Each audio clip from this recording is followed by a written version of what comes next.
Hey fam, so today we find ourselves finishing up the book of Acts, looking at chapters 24 through 28. And in this, it chronicles Paul's trial before the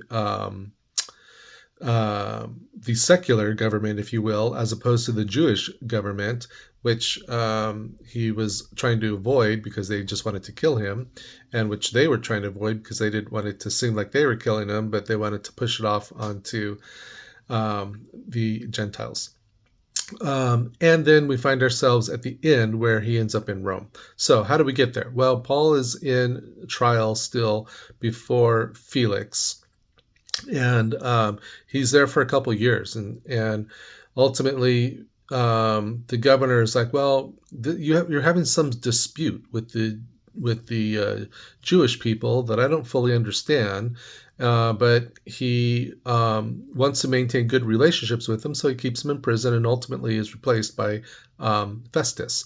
And so when Festus comes along, it's kind of the same stuff. Is Festus wants and says, hey, why don't I send you to Jerusalem where you can kind of settle this religious dispute that you have?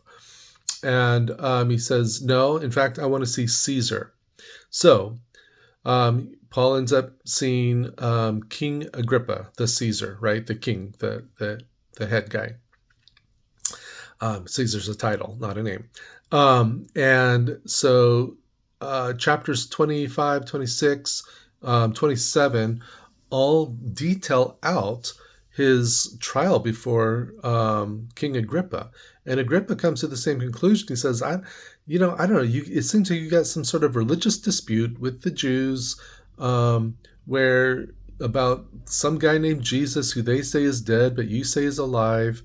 Um, you know, I don't. I don't. You've done nothing worthy of death.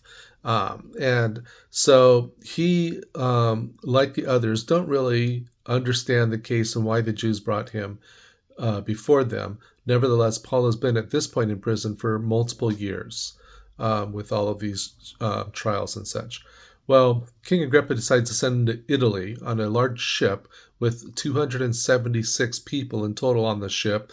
Many were prisoners. There was probably some other merchants and things that they were moving from where they're at to Italy. But the ship hits a huge storm, multiple days, multiple weeks actually, storm, and they're throwing stuff overboard, and they're all afraid that they're going to die. And then Paul one night has this dream where God tells him, "Hey, nobody on this ship is going to die." And so Paul tells them this.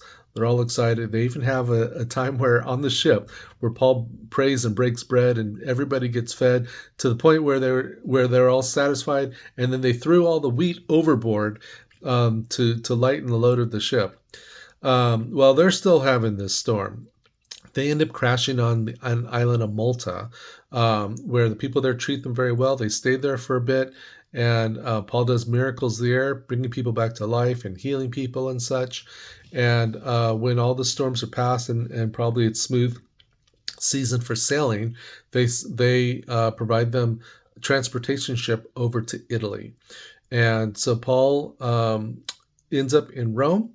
He ends up spending a couple years there, having ministry there, trying to talk to the Jewish people in Rome, but they would have nothing of it. But the end of chapter 28 tells us that Paul spent 2 years there in Rome conducting ministry. And that's where the book of Acts leaves us. And just my thoughts, take away from these last four chapters, is that we read over it, and and as you read these chapters, there's a lot of miraculous stories and things happening, and it doesn't strike you perhaps on the front of it of how long and how arduous this trial was for Paul. He was imprisoned for years in these four chapters, going before multiple judges, sharing the same story and them finding no fault in him, yet still keeping him in prison. Oftentimes beatings and torture was involved. And yet for no charges from the Jews and no violations found from the Caesar. And again, it just makes me think, would my faith sustain something like that? Being unjustly imprisoned for years with actually no charges, and whatever stories that come up from my accusers, there's no validity to them. They're found to be invalid, and yet I'm still in prison and still facing beatings and things like that. So it's a good challenge to my heart and to my mind, that I need to become the type of person that is willing and able to suffer persecution gladly for the name of Jesus.